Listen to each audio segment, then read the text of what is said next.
আসসালামু আলাইকুম গাইস, আশা করি সবাই ভালো আছেন। আঙ্গ পাড়ার ব্যবহারে গরু কিনে থিয়ে এনে গপ্প করতেছে 2 ঘন্টা ধরে। কয় গরু আজকে কিনছি, এই গরু বেলে 18,000 টাকা কিনে আনছে। এই গরুর মধ্যে খালি আড্ডি দেয়া গেছে। এই গরু জমা করলে মাংস বাইরে মানে আধা কেজি।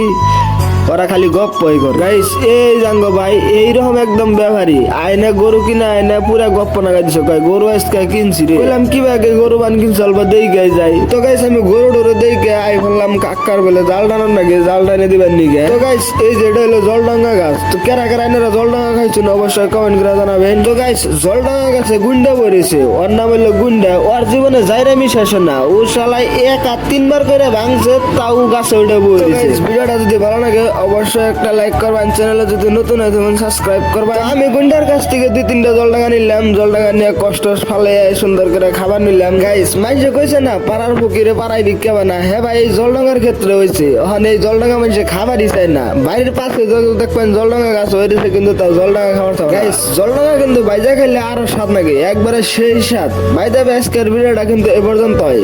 বাই।